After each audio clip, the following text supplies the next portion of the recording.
During the presentation, please feel free to stay on mute, and then we'll be able to ask your questions after. Like I said, I'll be in the chat, and then I'm going to kick it off to our presenters. We have Ali and Kat here today, so we'll go ahead and get started. Hello, everybody. I am going to share my screen with you all so you can see our lovely presentation. Oops. Slideshow. Okay. Okay, so my name is Ali Reimer. I'm the Director of Marketing and Communication in the College of Arts and Sciences. Just as some background on me, I've worked at Santa Clara for almost 10 years now, but I'm also an alumna. I graduated in 2011 with a major in communication and history. I'm also joined by Kat Saxton, and I'll let her introduce herself. Hi, everybody. Thanks, Ali and Lori. My name is Kat Saxton. I'm an Associate Dean in the College of Arts and Sciences. I'm also I have a faculty appointment in biology and public health, and thanks all for coming today. Oh, and I should maybe add, I've been at Santa Clara for about 10 years. So pretty much as soon as Ali graduated, I showed up. Okay, so we thought we'd kind of start with a brief overview snapshot of the college. So it's really the heart of Santa Clara and home to the programs that are traditionally associated with liberal arts education. As you can see here, we've got about 50% of the undergraduate student population in the College of Arts and Sciences. The other 50% is distributed between the School of Business and the School of Engineering. We are the home of the core curriculum, and most of the classes that all students at the undergraduate level take for the core are given through the departments and programs that live within the college. We have 27 academic departments and programs, 33 majors that students can choose, and 44 minors. And interdisciplinary teaching and research, as well as educating the whole person, are truly hallmarks of the Santa Clara education. And this begins with our innovative and engaging core curriculum, and it continues into the major requirements that are offered as well. So just kind of giving you a snapshot of the incoming class of 2026. It's the largest incoming class that we've ever had on campus. 53.9% of students identify as BIPOC. There's 14.7% as first generation students and 8% international. About 50% of students are from outside California. The top 5 states, including California, are Washington, Colorado, New York, and Illinois. And top 5 countries that students are from outside of the US are China, India, Taiwan, the UK, and the Philippines. I'll pass it on to Kat now. So as Ali mentioned, the College of Arts and Sciences really is the home of the liberal arts at Santa Clara, and that includes all of our arts departments and programs. So study in the creative arts includes courses in studio art, music, theater and dance, creative writing within the English department, digital filmmaking in addition to the others. And in these pictures, you can see some examples. The top picture, there are students working on the laptop orchestra, which is a course taught by Professor Bruno Riviero in the music department. And that's sort of combining technology and music and performance all in one. We also have great programs happening in dance, and the DCC Museum, in addition, offers opportunities for students learning and working on art exhibits with professional artists as well. Next slide, Ali. In the humanities, you'll see a lot of the sort of traditional humanities departments, everything from art history, classics, English, ethnic studies, women's and gender studies, history, modern languages, philosophy, religious studies. A lot of students take courses in these departments through the core curriculum, as well as their majors and minors.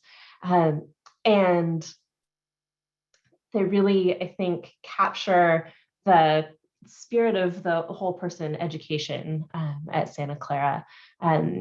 These courses, especially those outside of students' majors, offer them opportunities to explore and connect with communities and really sort of challenge their assumptions and so on. We talk a lot about the importance of humanities within the college, and current jobs demand such a broad set of flexible and innovative skills to really succeed.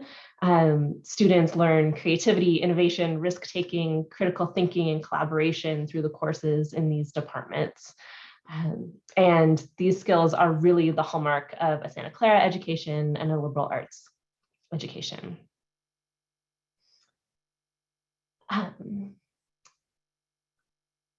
In addition, we have our natural sciences departments. And so you can think of these departments both as sort of the pre-health cluster, right? We've got biology, public health, neuroscience, as well as math, computer science, chemistry and biochemistry, chances for students to work in the lab, as well as to get out in the field and really explore the natural world. There is, for example, there are professors working with students on exploring neural activity in patients with multiple sclerosis. This is a picture of one of our biology and public, I'm so used to saying biology and public health, excuse me, biology and neuroscience professors, image of neurons in the mouse brain down at the bottom right.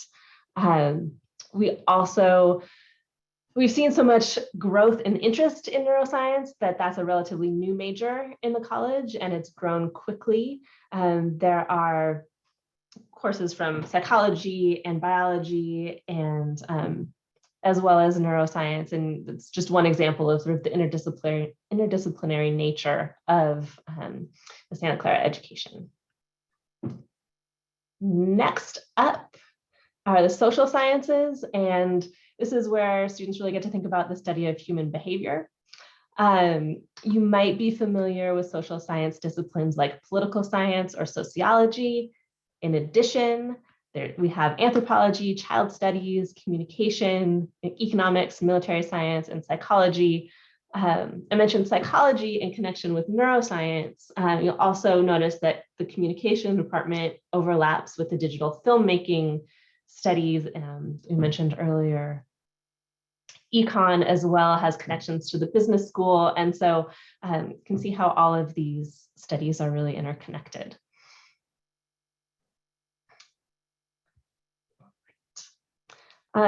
Beyond the classroom as well, there are many opportunities for students to study abroad or for a quarter or a semester, depending on the program. There are opportunities for students to do more short-term immersion programs where they can go to another country or another part of this country for a week and really explore in depth current situations around the world. You can find more information about study abroad on the Global Engagement website, and the immersion programs are run through the Ignatian Center, and you can find out more information about those on their website. But even for students that stick close to home and stay at Santa Clara, there are so many opportunities for experiential learning in the classroom, outside of the classroom, through sort of applied project-based courses, through capstone courses, through community partnerships, through the ELSJ Experiential Learning for Social Justice core requirement in the core curriculum, and through internships. On that note, I'm going to hand it back over. Oh, no, I'm not going to hand it back over yet. Almost handed over to Allie. There are so many different versions of internships that we support in the college. One of the biggest, most common opportunities for students to take their learning outside the classroom is through collaboration with faculty research. And so you can see a few examples here. These are students from biology and English and chemistry and biochemistry, all of whom worked closely on research projects with faculty mentors and then presented that research at conferences or published papers. And I have to say, working with undergrads in a research setting is one of my favorite parts of being a professor at Santa Clara. It's so rewarding. Undergraduates are amazing collaborators, and it's really exciting to sort of see their ideas come to fruition and see them presenting at these professional conferences that are primarily hosting graduate students and professors. So undergrads are pretty darn great when it comes to the research. A couple more examples. I keep mentioning sort of this interdisciplinary, cross-disciplinary collaboration that happens in research as well. There are interdisciplinary courses like the physics of dance or letterpress composition. There's also student-faculty research that crosses disciplines. It's common to have students from different majors working together in a faculty lab or on a faculty-led project. For example, here are some biology, public health, and neuroscience students presenting their work together. Now I will hand it back over to Allie. Now it's my turn again. So taking it back to kind of the internship aspect of things, research shows that paid internships increase the earning power of an undergraduate over their career lifetime. And so the College of Arts and Sciences has developed the Real Internship Program, which allows students to kind of discover their interests, gain a rich understanding of a particular field, discern different career goals, and explore future employment fields. REAL stands for Real Experiences Applied Learning. And we in the college believe that financial means should not determine whether or not a student can participate in an internship, research opportunity, or creative work opportunity. And so we've put together this program that will fund students for $5,000 up to $5,000 for summer research in any field within the college. So we have students we have funded students who have majored in every possible major since the program started in 2018, and have distributed almost $2 million to over 400 students in that time. So this summer, we funded about 100 different students to do different research or internship opportunities. And some examples of past projects that students have participated in is, we had one student working on phantom limbs at the VA hospital in his hometown of San Diego. And we had another student working at World Vision in Washington, D.C., which is an organization dedicated to ending violence against children internationally. We also fund a ton of students who are doing research with faculty right here on campus. And, you know, opportunities can either be provided through the REAL program. We have connections with different nonprofits and whatnot that students can apply directly for. Or if a student already has an internship set up that they are not being paid for, they can apply for funding through our program as well. So we also collaborate with the university's 3 centers of distinction. I know Kat mentioned the Ignatian Center earlier. We also have the Miller Center for Social Entrepreneurship and the Markkula Center for Applied Ethics. One example of our collaborations is psychology and sociology and business students worked with the Miller Center on a microloan program with women in Zambia and Uganda. We also have a partnership called Thriving Neighbors with the Ignatian Center, which is a collaboration between the Ignatian Center and Child Studies program. And the mission of this project is to advance communities in San Jose by promoting economic pathways, skills, training, and supplemental youth education to advance school readiness, support ongoing achievement, and enhance access to post-secondary education. The great thing about these 3 centers of distinction on campus is that they have a lot of different ways for all students to get involved. And so it doesn't just have to be through one of these connections that we have with the centers. So the Markkula Center, for example, has ethics internships that they, like a dozen or more different internships that students can apply for every year that last basically for the year where they're doing research on a specific ethics related topic. The Miller Center has fellowships that send students all over the globe to do different research and projects. And the Ignatian Center hosts a lot of the immersions that Kat mentioned earlier, and also has fellowship opportunities for students as well. So looking forward to the fall, we've got a lot going on. As you may have heard, we have a new president who just started this month. And so her inauguration is going to happen that first week in October. We'll have a week's worth of celebrations, and then her inauguration will be on Friday the 7th. So that'll be a really exciting time to be on campus. We also just announced that Emmy-winning producer, director, actor, screenwriter, and author Mark Duplass will hold the 2022-23 Frank Sinatra Chair in the Performing Arts at Santa Clara.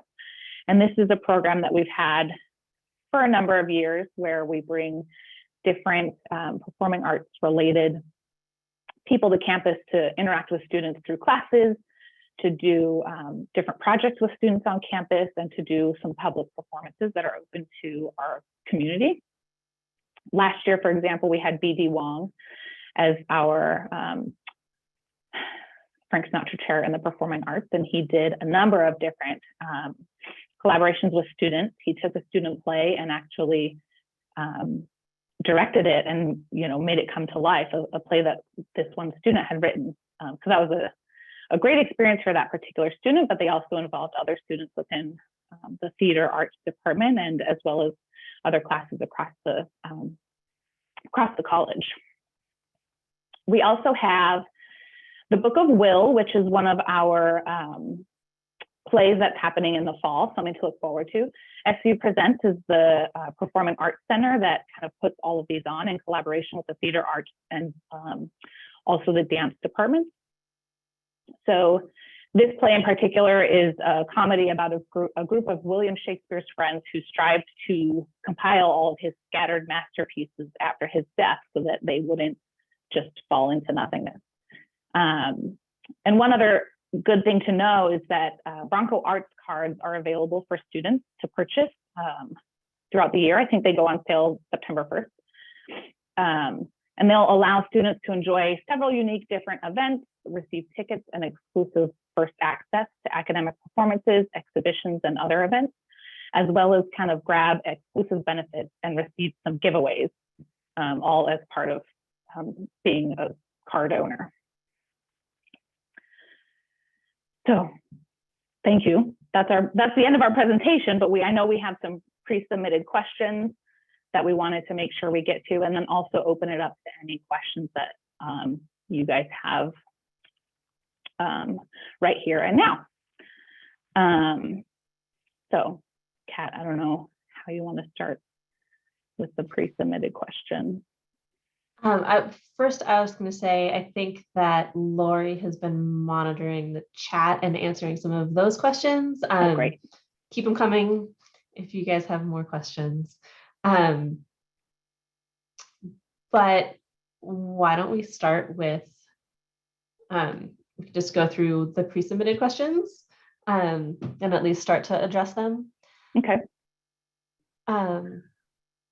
So I think one that we had was the difference between pursuing a major that's offered in the college and one that's offered from the business school. There's only one that applies to this, the economics major. So let me see. We have a slide that talks about this. Is it? Yeah. So in the economics major, you can either choose to major in that through the College of Arts and Sciences or through the business school. Up here on the slide, we have the differences between those two. The courses are all taught from business school faculty. So there's not any difference in that way.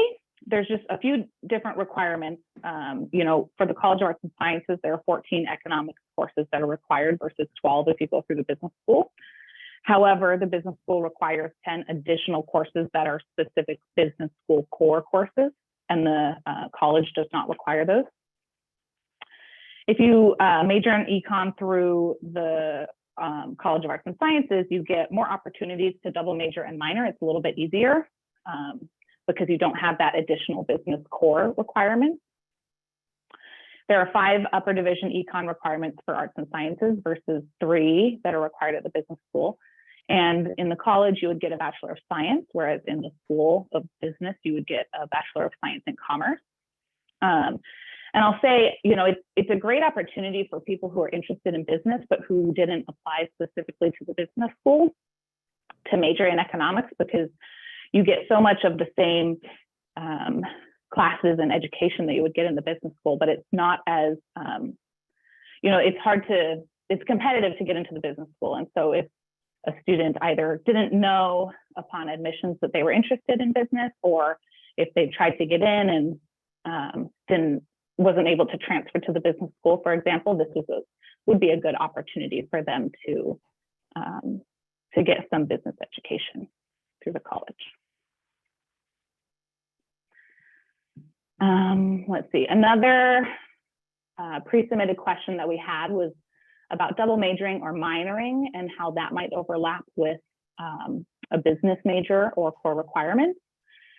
So I would say, and Kat, you can add to this if you want, in general, double majoring between either the School of Business or the School of Engineering and the college is doable, but there's going to be some different requirements than if you're just doing a double major within the majors that are available in the college. One caveat to that is that I think in order to have a double major outside of the college, you have to be admitted to that school. So it's easier for students who are in the business school to add a major from the college than it is for a student that's in the college to add a business major, for example. So if your student is interested in business or engineering, they would definitely, I would say, recommend looking into transferring into that school if they're not already in it. Yeah, I would just add to what Ali said that there are many, many students especially within the College of Arts and Sciences that double major or have a major and one or maybe even two minors, and that there's plenty of room in a four-year schedule to make that work. Often many of the major courses within the college also can be used to meet core requirements. So there's a lot of overlap there. And yes, it is much harder, more logistically challenging because of additional requirements to make it work between the college and the School of Business or the School of Engineering. It's definitely probably worth a conversation with an advisor or a trusted professor in that first year to figure out sort of what is it that the student really wants to do and accomplish, and what are all the options for how to get there, because often there's more flexibility than we realize at first glance. While we're talking about advising, I also just want to answer one of the quick questions in the chat about switching advisors within the college if you've changed your mind. Absolutely. How that works depends a bit on if your student comes in with a major declared and is assigned an advisor within that major. You can work with that department to switch advisors within your major. If you switch majors, or if you come in without a major declared and then you declare a major, you will be assigned an advisor within your major. But there are multiple ways to switch your advisor, and especially if you have a professor that you know and trust, or the student gets to know over the first year, you can request a particular person. Okay, another of the pre-submitted questions that we had was about retention rate and dropout rates. And so the information that we have, retention rates about 94 to 95% of first years, and completion rate, which, after 4 years, about 93 to 94%. So it's very high retention and completion rates across our undergraduate student population. Another of the pre-submitted questions we got was a 5-year program to get an MBA. So unfortunately, we don't have one of those for the MBA program, but we do have, it's called the 4+1, 4 years of undergraduate plus 1 year of graduate school, to get 3 of the different master's programs in business that are offered. A master's in business analytics, master's in finance and analytics, and a master's in information systems. So those programs are open to students. Usually applications need to be submitted around their junior year. And I just talked to the graduate admissions program today just to make sure that we're providing you with the right information. Admissions into the MBA program is very favorable for students who have gotten an undergraduate degree from Santa Clara. And so it's definitely possible, but they would have to go through the 2-year regular MBA program as opposed to being able to kind of tack it on for their undergraduate education. But they're very open to conversations. You can contact them at gradbusiness@scu.edu or set up an appointment to communicate with them online at business.scu or at scu.edu/business. So there's definitely options, and it's a great MBA program as well. And I think the last pre-submitted question we had was foreign language requirements. Kat, do you want to take that one? Sure. And this overlaps with the question in the chat as well. So foreign language requirements depend on the major. Either a foreign language through the 2nd or 3rd introductory level is required. And there's lots more information about how this all works on the Modern Languages website, scu.edu/cas/modern languages. And through the 2nd or 3rd introductory level means through like Spanish 2 or 3. So natural sciences require the 2nd level and everybody else requires the 3rd level. So if the question in the chat mentions a level 3 is through essentially the first year of that language. If someone comes in and takes a placement exam and places into, let's say, Spanish 3, that would be the only course they need that meets the through the 3rd level requirement. If they place into a higher level beyond that first introductory series, then that first class that they take would count as reaching a high enough level. And there are placement exams and proficiency exams. Again, the Modern Languages website lays out, they get these questions a lot, so they may have some more nuanced information available there. Okay, I'm going, oh, go ahead, Kat. Oh, I was just going to answer the question about advisors in the chat. So one thing that I really appreciate about Santa Clara is the connection between the undergrads and faculty members. So each undergraduate has an assigned faculty advisor within their major, and they're required to meet at least once every spring, although we encourage folks to talk to your advisor much more than that if you would like to. There's also the Drama and Advising Center, which has staff advisors who know all of the things about all the majors and core requirements and are not sort of tied to a particular department or major. And those advisors are fantastic resources and are available to all students, just making an appointment. So I was going to go, there were a couple more questions about business school that I wanted to address. So Andrea asked about Bachelor of Science in Commerce versus Bachelor of Science. And as far as I understand, there's no difference in like, there's no benefit in having a BS versus a BSc. It's just, I think with the BSc, it indicates you've had more than just like for our example, more than just the economics courses. It's also indicating that you've also had classes in accounting and finance and information systems and a more broad business specific education versus just the Bachelor of Science, which is a broader degree in general. And then as far as business school minors go, I believe you can minor in the business school without being in the business school. I think that's another way that you can get some business education without actually having to be admitted into the business school. But I would definitely talk to an advisor about that. And to get the details, they should have more information for you about specific details. And not every single department within the business school has a minor as an option, but there are more than just the departmental minors as well. So there's like a minor in retail studies, for example, which isn't its own department, but is an option for students across the entire university.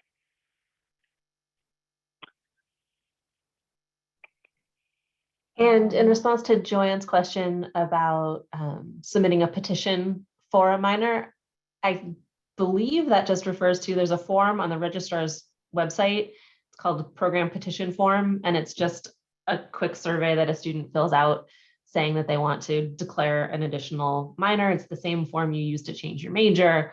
And the timing of that is not critical. I think as soon as a student is registered, for any courses, they're free to fill that out or wait. It adds a minor to the student's official record, but it won't keep them from signing up for classes or anything like that. One benefit to having a declared major or minor is that sometimes a department will allow their majors and minors to sign up for classes before the general student population. So if you know, for example, that you want to do a minor in art history, for example, you might get access to register for some of those classes before other students.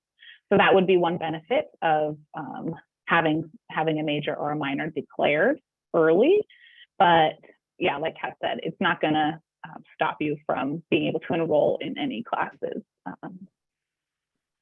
if you haven't declared that major, for example. And, in my experience, when I was a student, I tried to take a broad amount of classes to cover my core, so I could kind of get an idea of like what major I wanted to choose. And so then after having some of that experience, I was like, okay, I like I said earlier, history and communication. And so once I declared those majors, all the classes that I had taken up to that point counted towards them.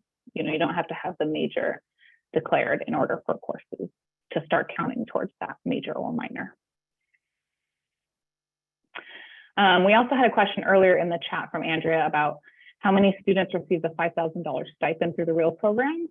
So this year, like I said, we've funded about 100 students for this summer. And generally in my experience, I don't know the exact percentage, but I would say most of the students get the full 5,000, but there are some instances where that might differ depending on what's needed.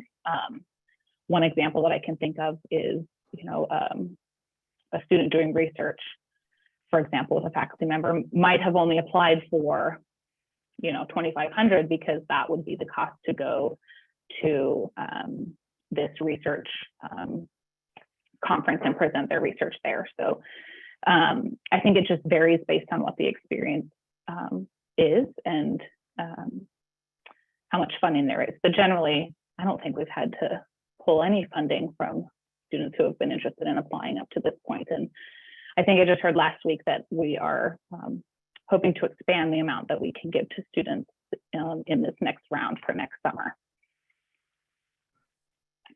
And another reason students sometimes don't get the full 5,000 is if they're working at a nonprofit and let's say there's a $2,000 stipend for the summer, then the REAL program will kick in another $3,000 to get them from up to $5,000 total for the year. So there's a range of ways in which the REAL program can support internships, make it possible.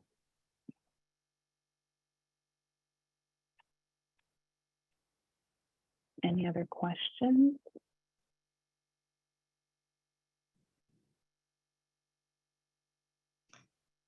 You can also feel free to unmute yourself and ask verbally too, if you'd like.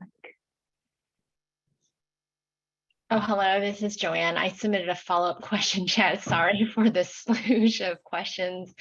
So my son, I think, was accepted as a psychology major. He was interested in switch to economics. I don't think he understood the process for that. So when he met with his advisor to pick his courses, probably either he didn't come across clear or something. And so he ended up signing up for a psych class, but now when he went on to submit the petition to change to economics, it said they told him he needs to take an econ class. So at this point in time, is it too late for him to swap out the psych class for the econ 1 class instead, or is he stuck until next quarter? It shouldn't be too late. It just kind of depends on what the availability of the class is at this point, whether it's filled up already with students that have filled up those spots for the class. So he was not able to do it on his own, I guess, in the system. He was locked out. It said he needed to do it during some sort of a scheduled time. So I guess he just emailed his advisor. Is that the right course? So I believe, I don't know if Lori or Kat can confirm this. I believe a week before school starts, the courses will open up to make changes like that. So there's a waitlist process that Santa Clara has as well. So once that week before classes start comes, I would definitely have him look, get onto eCampus and look and see if it's opened up for him. And then if there's spots, he should be able to just switch right out and take one of those econ spots and drop his psych class. Or there should be an option for him to be put on the wait list. And then depending, students are always changing their schedule through the first or second week. And so depending on what that looks like, he may be able to get in through the wait list. And that goes for all classes at Santa Clara. Okay, so at this point, he has to wait until then. He can't change it now because he's already picked it for the, okay. Yeah. Yeah, so right now they're going through the initial registration period. So they want to sort of get all of those groups registered for classes before people start moving things around. But yeah, that week before classes, you should be able to do it. And if for some reason he's unable, if there isn't space available during that period, he can always contact the professor of the econ class and explain the situation and sort of ask to be first on the wait list or added to the wait list by the department. And the econ courses, the intro econ courses are taught pretty regularly. So if for some reason he wasn't able to get into the fall course, hopefully soon. Got it. Okay, thank you.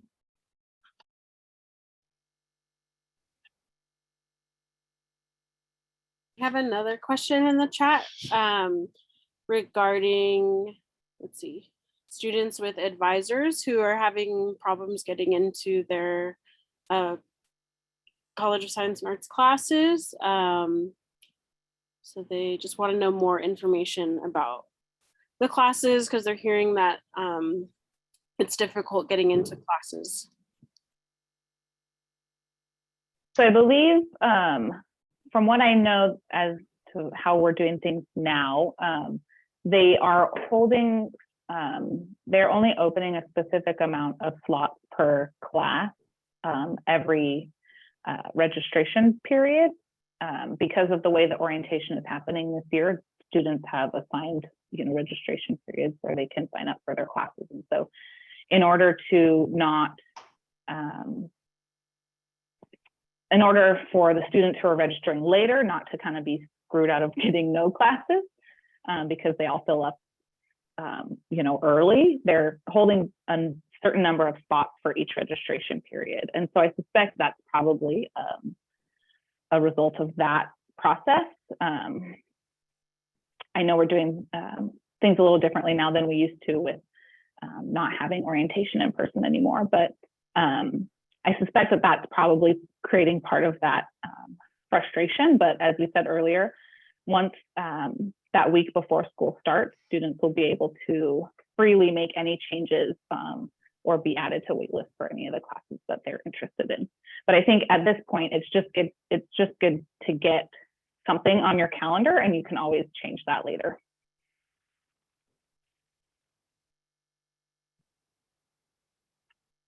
Awesome, thank you. I think that answered all of the questions we had in the chat. So you all are more than welcome to exit the webinar. If you don't have any further questions, we'll wait a few minutes if any of you have a last question that you want to connect with us. But thank you all so much for attending this session. if you want to go back to the slides and reference it, we are recording it and it'll be uploaded tomorrow on our new student and family programs YouTube channel. So it'll be there so that you can go back and reference it. So thank you all so much. And thank you to our lovely presenters and being able to help with the Q&A as well. So thank you so much.